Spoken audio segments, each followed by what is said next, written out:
The siege of Jerusalem was a massive military endeavor, the likes of which hadn't been seen since the fall of Carthage 2 centuries earlier, starting in April of 70 AD and lasting nearly 5 months.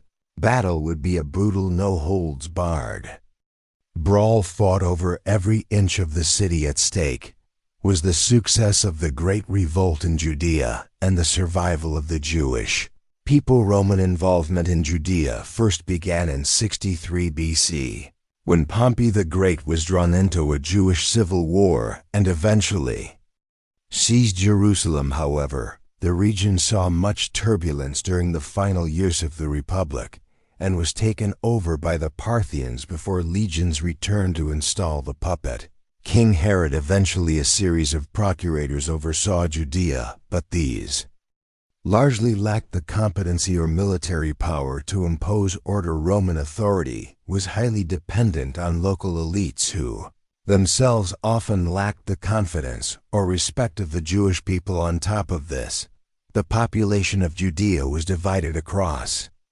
lines of class, ethnic, and religious divisions. As a result, the region was highly unstable. Revolutions seemed perpetually around the corner, and May of 66 AD, rioting amongst the people was met by the heavy-handed overreaction of the Roman procurator Florus, who only further incensed the situation by plundering southwest Jerusalem and killing 600 people. As the situation escalated, reinforcements soon arrived from Caesarea, only to be driven out by a rebellion that now spread to the entire region.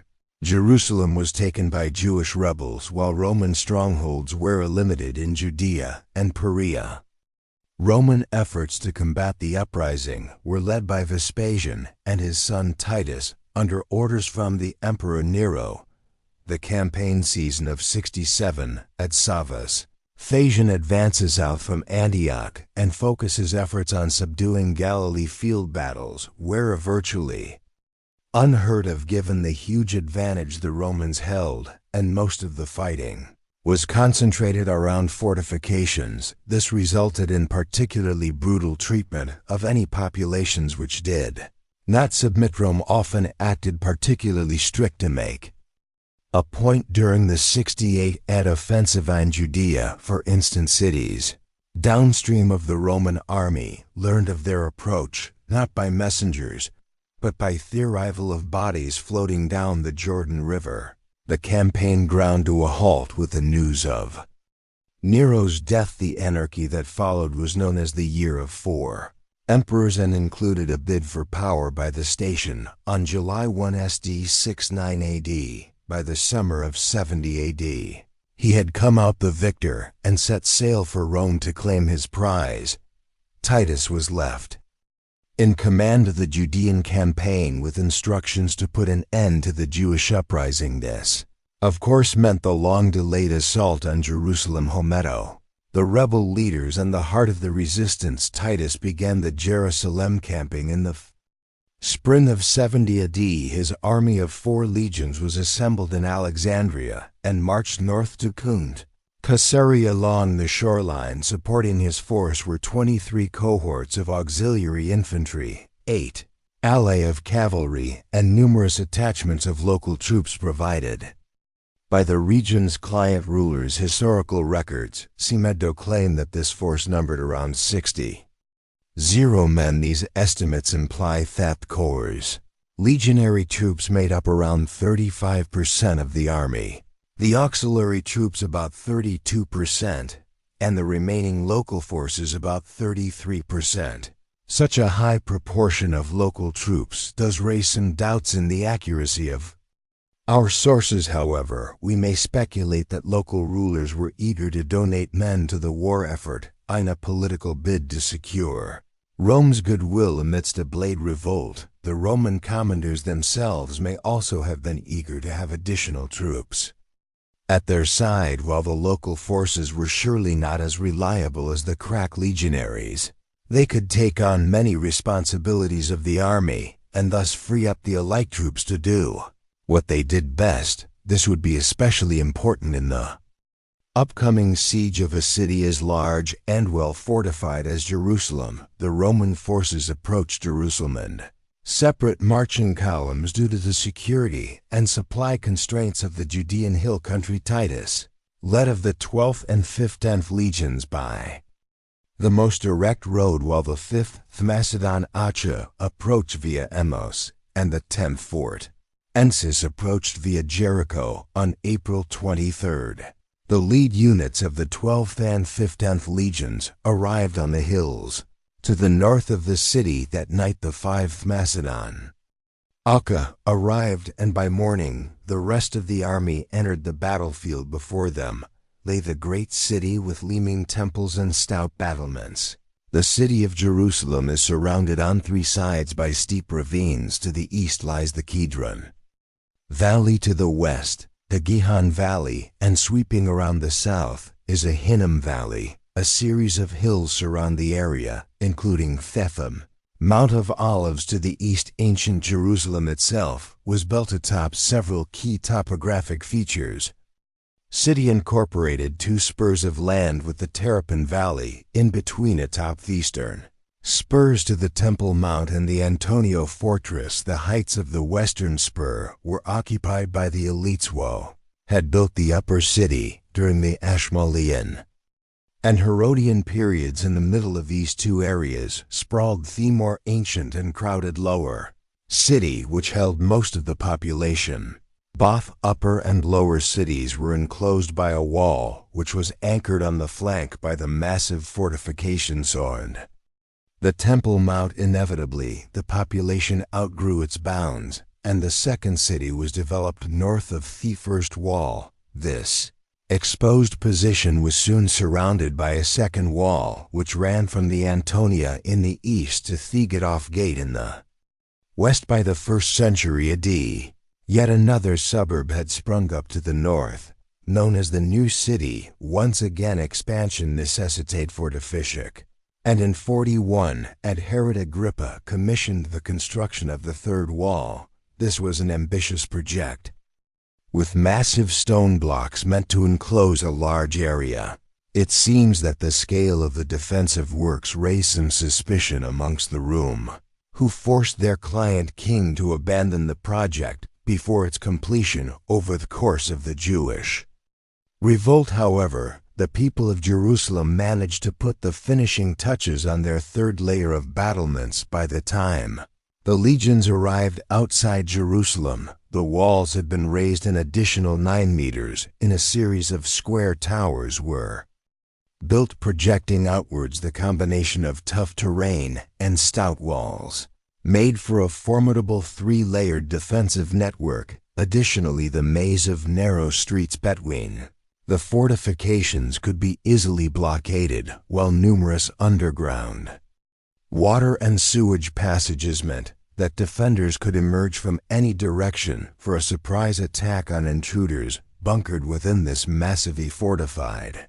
city. Was a garrison of approximately 20 Jewish troops. However, these were not professional forces, rather they were a motley assortment of militiamen, refugees, and zealots. This composition is a reflection of the thoroughly fractured nature of the Jewish resistance since the outbreak of the revolt. An effective centralisation had failed to take form, and the resistance suffered from a chronic failure to synergize its various factions. Jerusalem had been divided along party lines and was tearing itself apart in bloody political infighting right up until the arrival of Roman forces. The principal leaders were Simon Grs, who laid claim to the upper city, and John of Gaiala, who was based out of the temple. Mount Simon led the larger of the two forces, which included 10 men under 50 officers and 6,000 allied domains under 8 commanders. These troops garrisoned the first wall from the Kidron all the way to the palace of the kings on the other side of the city. John had an armed following of around 6,000 men under 20 officers and was joined by Eleazar with his 400 salots. These forces held the Temple Mount along with the surrounding neighborhood Sinkendling. The offal and the tier open valley traditional. Jewish fighters were lightly armed and armored. They fought at range with slings, bows, and javelins before, closing in with spears, swords, and clubs. While agile and determined, they often said no chance Ina.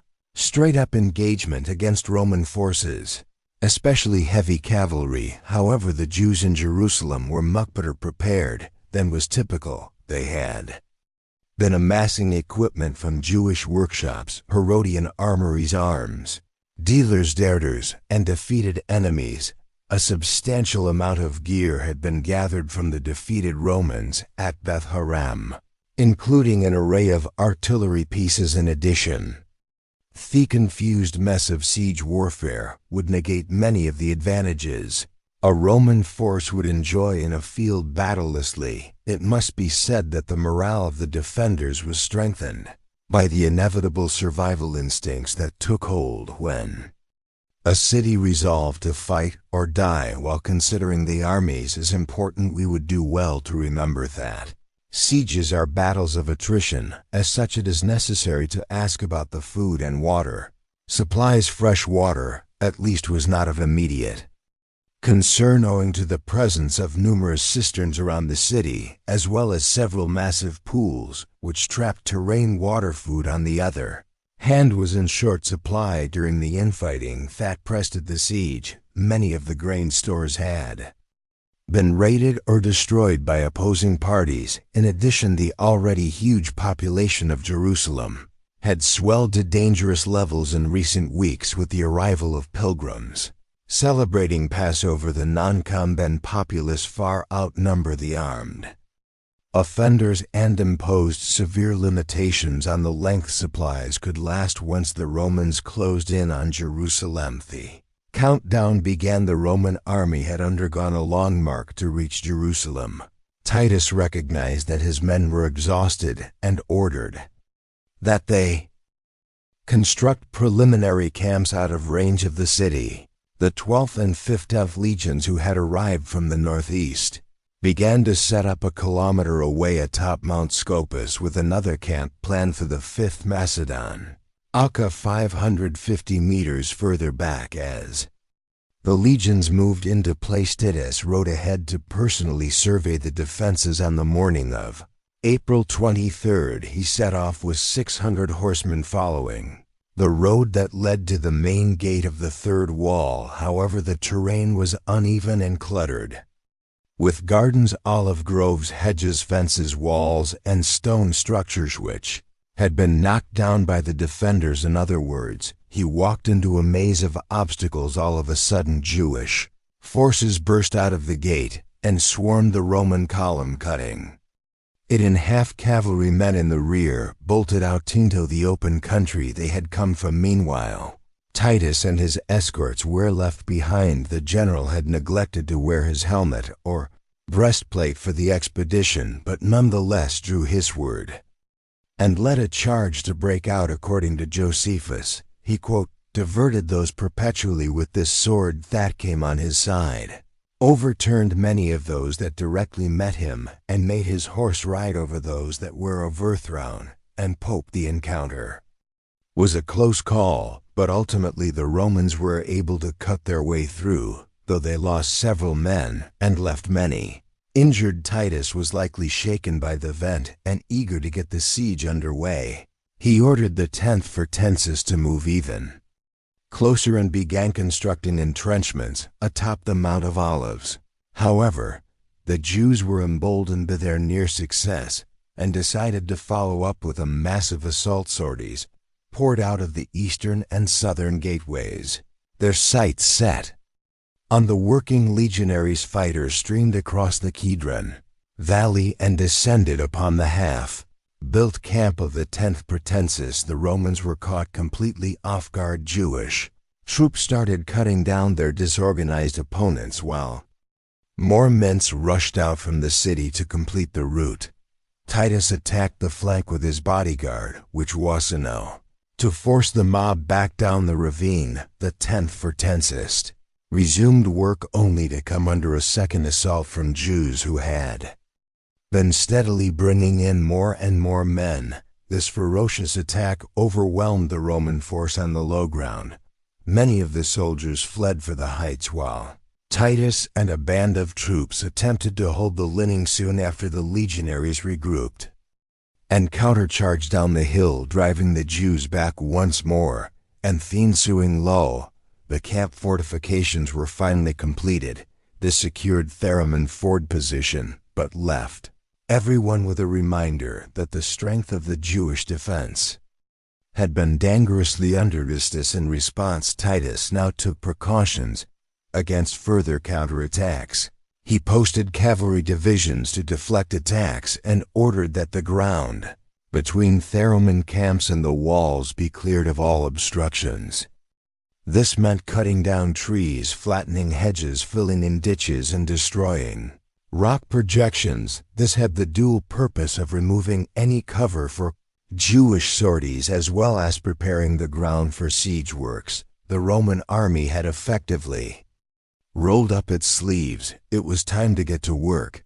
Titus recognized the hardship of attacking from the east where the ravines were steepest. As a result, he decided to focus in the western flank of the third wall. The 10th Pratensis was left to hold the Mount of Olives while the 3 remaining legions were redeployed. The 5th Amasa Danka built a camp 400 meters west of the western gate, while the 12th and 15th legions established themselves opposite the finest. Our artillery positions were now deployed with their sights set on the city. Under their covering fire, each legion began constructing an earth and timber ramp up to the third wall. Jewish projectiles rained down from above. An attack party slowed construction at all times of night and day. However, the concentrated might of the 3 legions with artillery support proved too much. Attackers completed their ramps and soon were slowly rolling battering rams into place.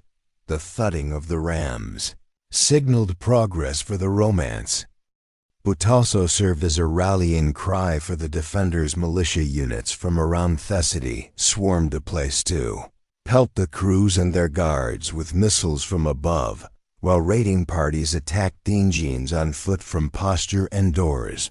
Applause. Brave defenders fought their way up to the rams' protective sheds and were poised to destroy the equipment before Titus led a cavalry attack to drive Themoth. Applause. Before ramming was resumed, Roman engineers built 3 siege towers which were too heavy to be overturned and which were also fire-proofed. These were then rolled into place to provide clothes, fire support for construction, and clear the area of defenders. On the 15th day of the siege, the rams broke through the third wall. Jews yielded the outer city to the Romans and withdrew to the second wall. Titus was eager to keep the momentum rolling and established a camp in the heart of the new city, tearing down many structures in the process. The rams were now brought into position once again and targeted the central tower gate. Within 4 days a breach was formed. The legionaries formed up and advanced through the narrow gap. However, they were met with an eerie silence as the troops advanced cautiously through the seemingly deserted streets. They were all of a sudden attacked from all directions.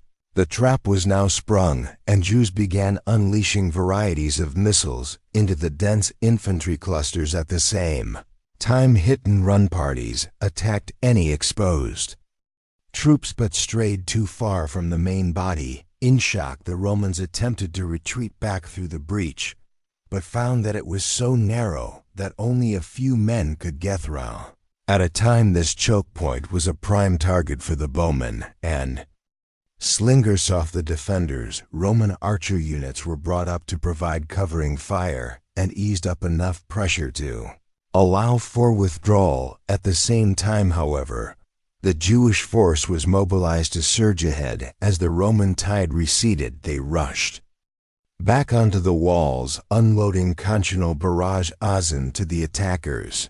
Meanwhile, sorties with large blocks of Jews pressed the Romans back while the breach was mended. Josephus recalls that the Fighting raged all day long and into the night action. Around the Tower Gata continued, and by the fourth day the legions once again broke through. This time, Titus ordered that the entire northern stretch of the second wall be torn down and the surrounding towers bemanned by Roman forces. The Jews now pulled back to the first wall. This was part of a deliberate plan to carry out a fighting retreat against the Romans, conserving Jewish strength while maximizing their damage. The commanders were finally in a position to make a stand now that the defensive line had a much smaller surface area than at the start of the siege. This meant that the outnumbered Jews could far more readily concentrate forces and rebuff attacks. At this point, overall command of the defense had been granted to Simonwo, held the first wall along the northern side up to the royal palace. John's Galileans and Zealots held the Temple Mount and the Antonio fortress on the eastern edge of the line. The legions advanced into the second citadel has dispatched the 10th and 5th legions to raise ramps to the west, whereas 2nd and 1st walls met to the east.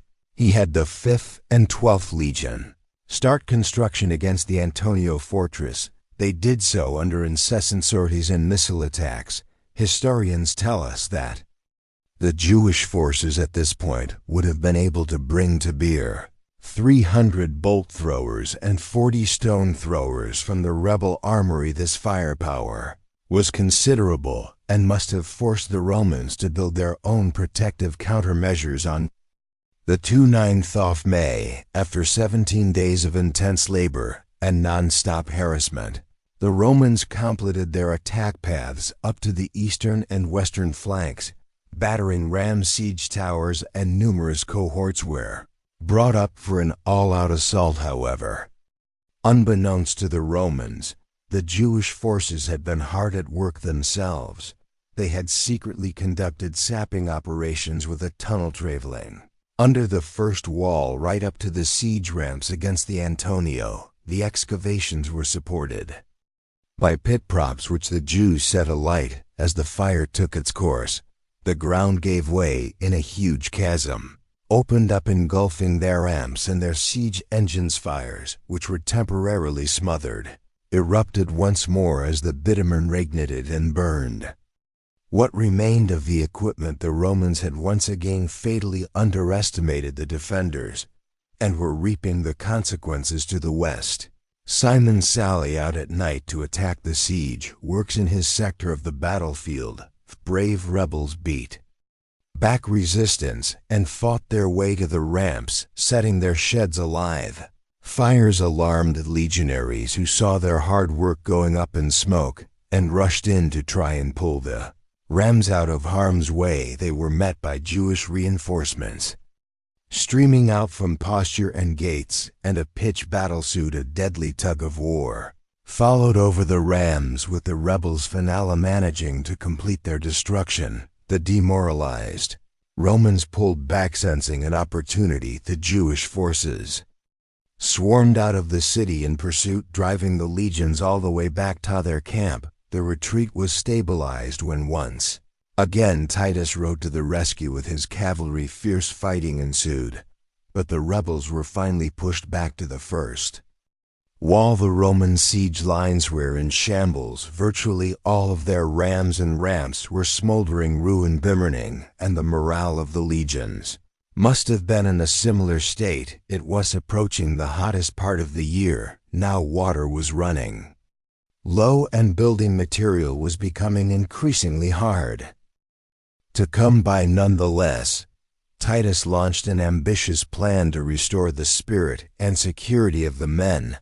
His plan called for the construction of an 8-kilometer wall of circumvallate forts. To do this, leverage the proud nature of the troops by having the legions and cohorts challenge one another for the honor of being the first to complete their allotted portion of the wall relatively safe from Jewish attacks. The legionaries were free to reforge their unit cohesion through competitive labor. The result was a stunning success. Within 3 days, The entire structure was completed. Moral amongst the Romans was restored. All the Jews were left with this stunning thing, that the Roman war machine wasn't backing down. If anything, things had just shifted into high gear with the completion of the wall of circumvallate.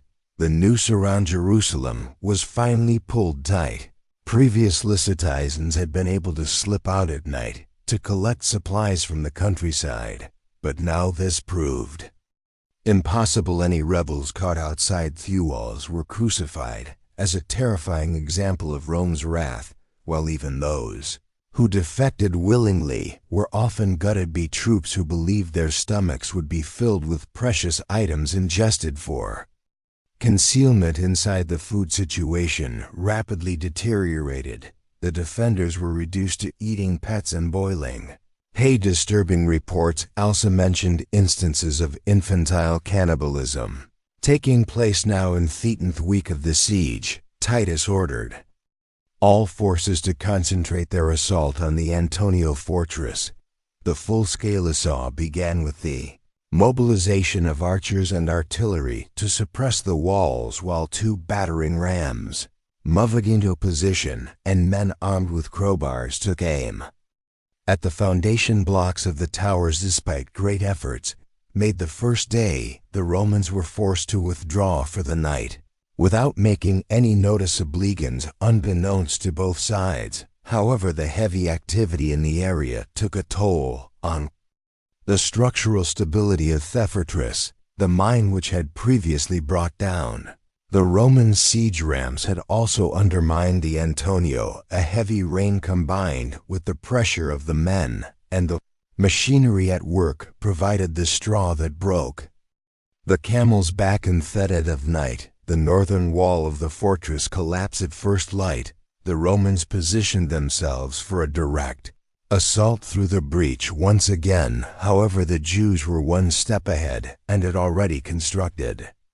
another secondary wall on the other side. Unwilling to give up the nighttime gift, Titus asked for volunteers to tackle the fortifications head-on. A handful of brave men volunteered, no doubt encouraged by the promise of rich reward. This gang took heavy fire as they ran up to the barricade, but managed to scramble over the top. The attackers proved too few, and with no reinforcements on the way, were inevitably slaughtered. The failure of this mission, in full sight of the Roman army, sapped their will to fight. A tentative stalemate ensued 2 days later. In the early morning, 24 enterprising Romans, including a standard-bearer from the 5th Macedon Acca and a trumpeter, decided to attack on their own initiative. The men silently climbed the ruins of the Antonia fortress and slit throats of the centuries with the barricade now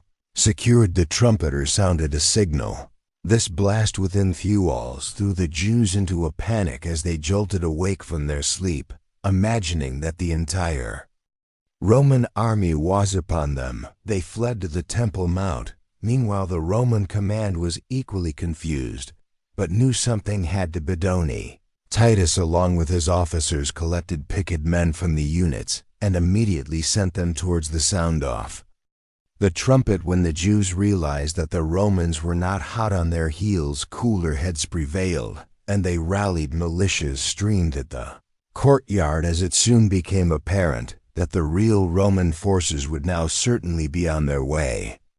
If they gained a foothold in the sanctuary, all was lost. Both sides realized that this was the case and plunged into the darkness towards the passages linking the Antonio to the Temple Mount. Brutal fighting occurred in the close-quarter confines that dragged on for nearly 10 hours. In the end, the fury of the Jews, fed by constant reinforcements, prevailed over the Romans, who sounded the retreat, thus ending the first battle of the Temple.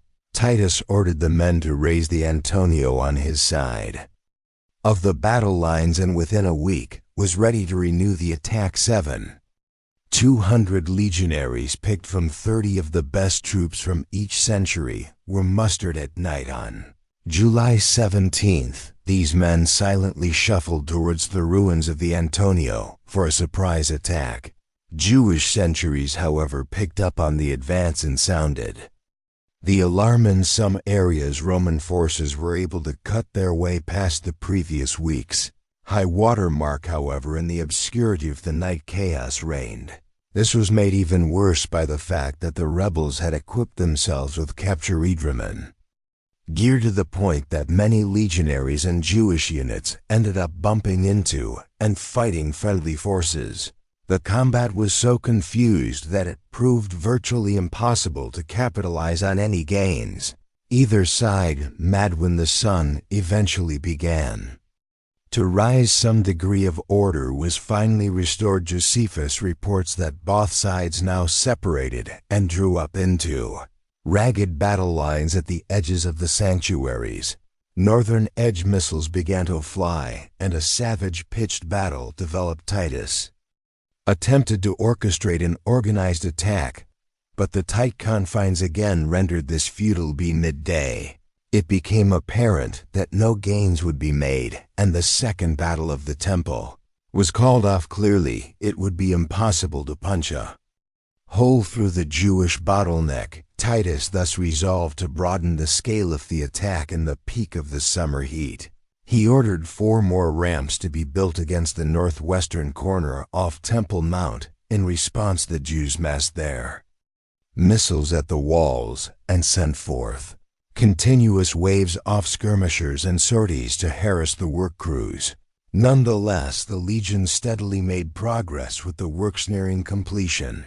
The defenders tore down the northwestern corner of the temple colonnade, severing connection between the defensive parapets and the remaining elements of the Antonio. This effectively removed a key avenue Romans were hoping he used as an attack route. At the same time, a major sally was attempted against the Roman wall of circumvallate at the Mount of Olives. Though unsuccessful, this assault once again attested to the boldness of the defenders. A cornered beast was certainly a force to be reckoned with. On the 27th of July, wrong work parties building a ramp against the broken end of the western colonnade spotted an opportunity. It appeared that Jewish activity on theater fronts had caused a withdrawal of defensive forces in the area.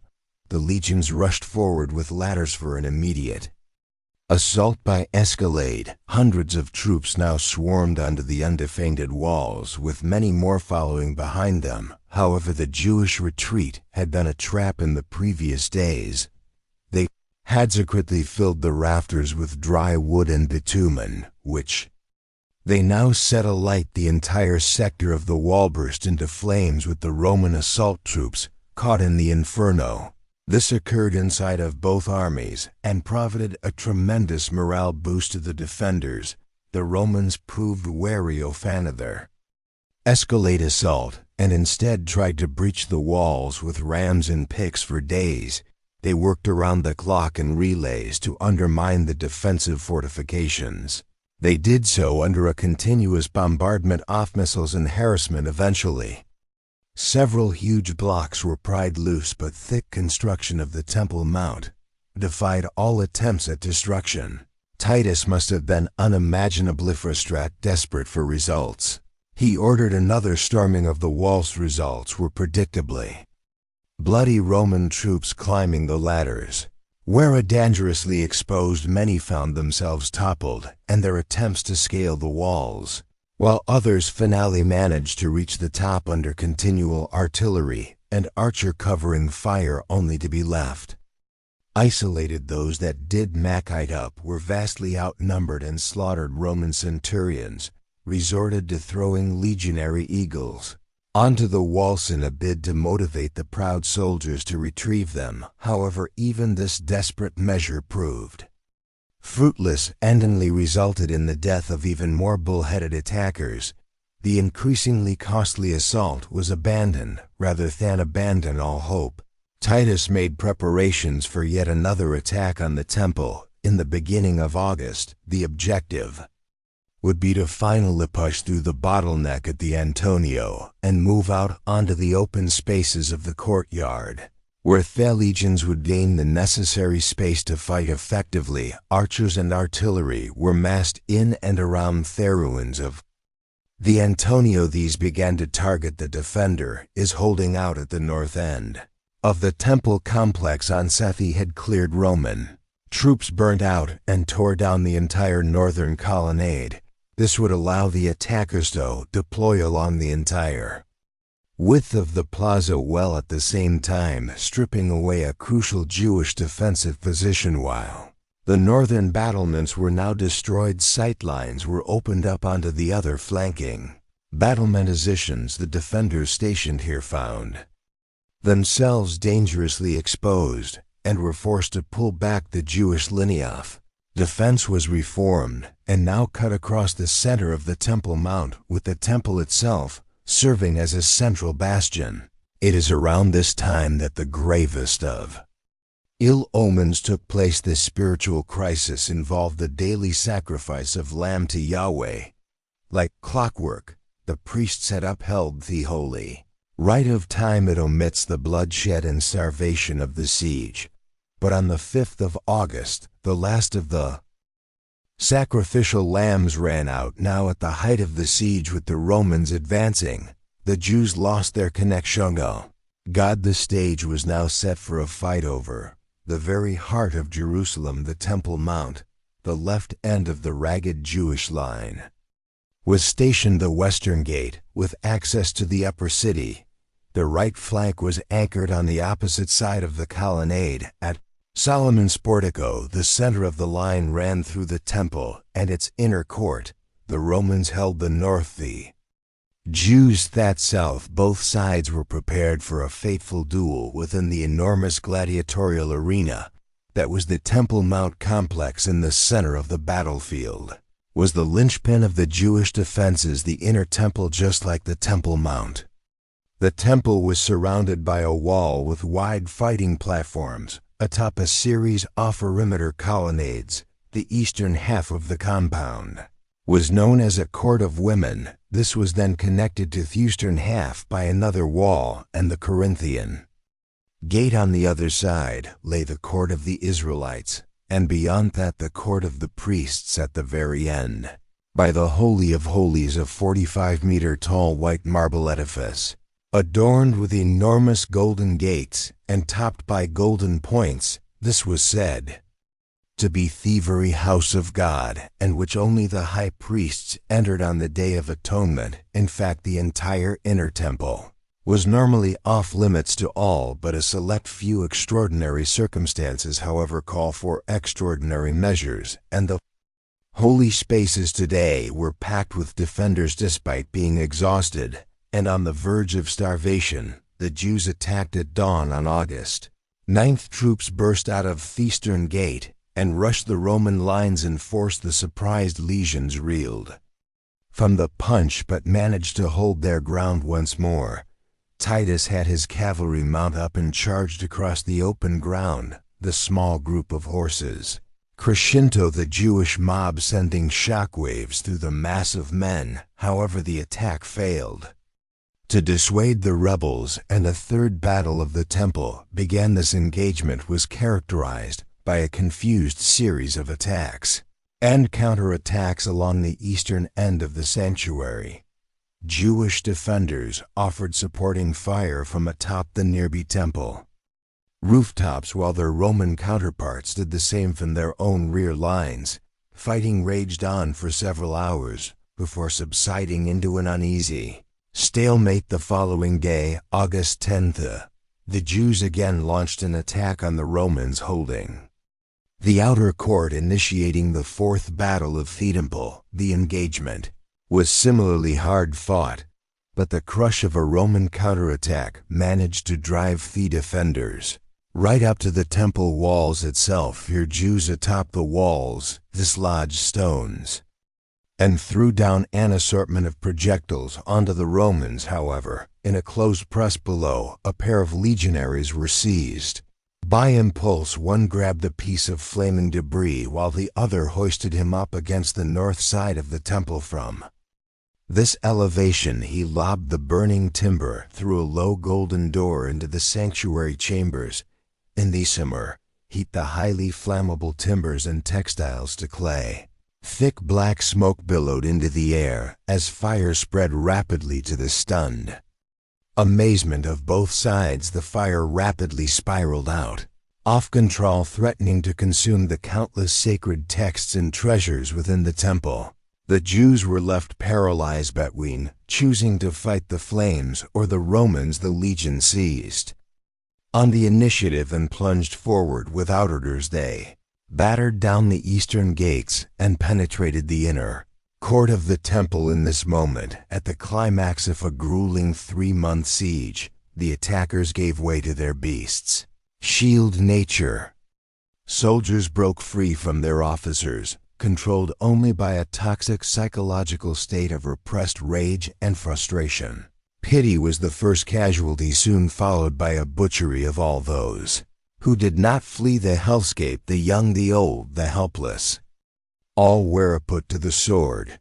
This bloodlust would only be matched in intensity by greed. Roman soldiers plunged into the flaming complex, intent on making off with treasures. Inside, the frenzy reached a fever pitch where Roman troops are being trampled to death by their comrades. The arrival of Titus seemed to have little effect on the state of the men.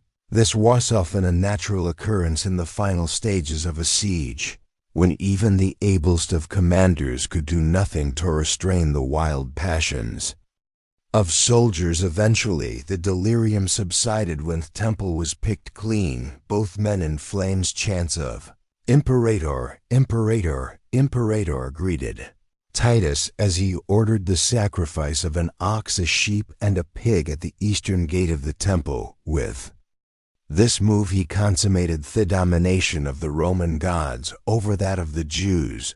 Though the Temple Mount had fallen, Jewish resistance in the rest of Jerusalem had not. Simon's militia, and those who had escaped the smoldering ruins of the temple, regrouped atop the entrenched positions in the Upper Sityon, Herod's palace. From here, they faced off against the legions across the Terrapane Valley. A parley was held atop a bridge linking the two sides. The Jewish commanders Simon and John attempted to bargain for their free passage out of Jerusalem. Titus, however, was emboldened by his recent victory and demanded no less than an unconditional surrender. When talks broke down, the legions were unleashed on the lower city in a demonstration of force.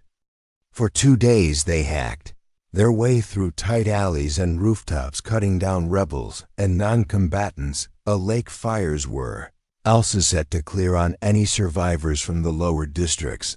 The flames, the tremendous damage to life and property, also engulfed vast quantities of dead bodies in various stages of decay, filling the air with a horrid stench.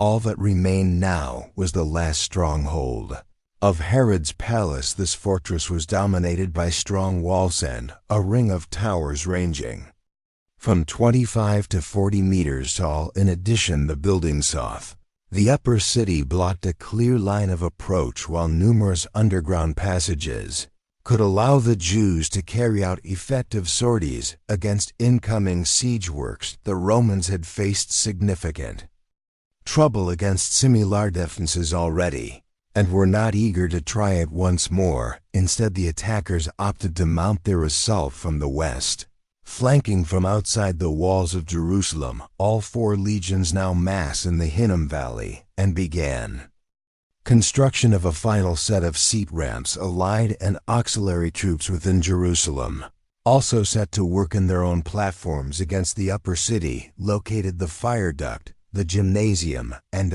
Simon's Tower. Resources and manpower. The Romans were extremely sparse. This delayed construction to a degree, but the projects were inevitably completed by the end of 2.5 weeks. On September 7th, the Romans were able to bring up the remaining rams and begin battering down the walls. The Jewish forces at this point were so weakened that for the first time they did not leave sorties out against the siege equipment. Defenders attempted to offer resistance from the top 2 walls, but were easily swept aside by mass fire of Roman projectile sections.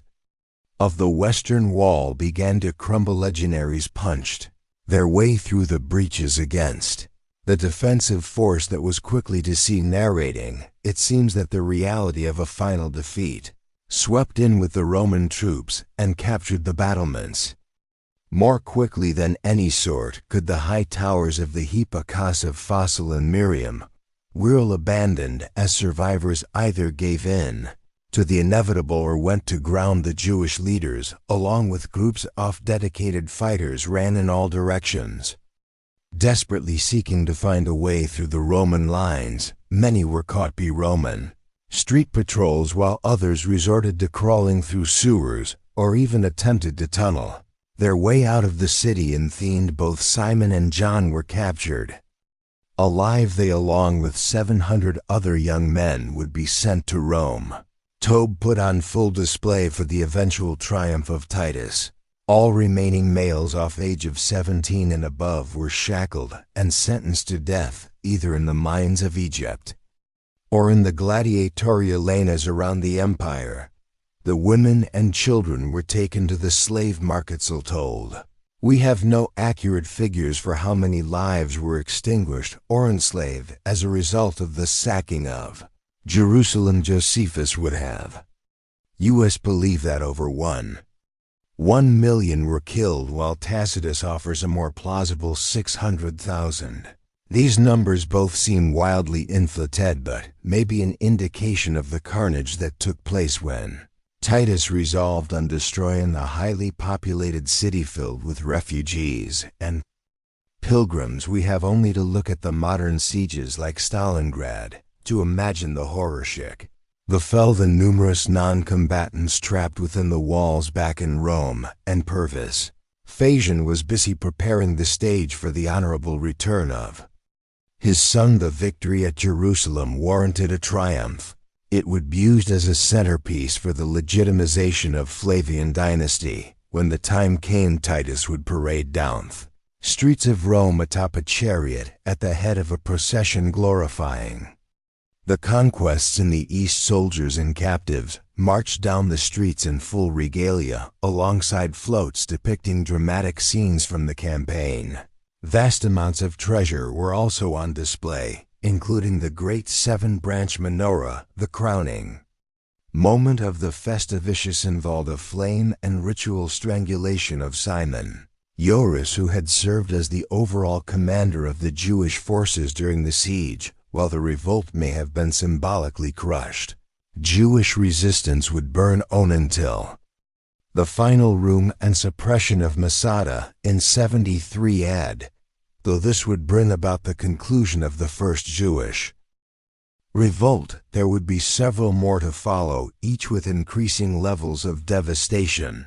The siege of Jerusalem stands out as one of the most brutal examples of classical-era total war. Since the fall of Carthage 200 years earlier, humans did this. Hundreds of thousands of babies, cradled by mothers, grew up through millions of unique experiences, only to find themselves all at Jerusalem, each of their stories worthy of its own novel, unraveled one way or another over these 3 months, and have, through the great filter of history, been reduced to a reference in this very sentence. I don't think Uri or our species has the capacity to truly understand this in the end. Perhaps all we can do is take that time to pause and reflect. As we do this, we can in a way commune with our ancestors who did the same at Carthage, for instance.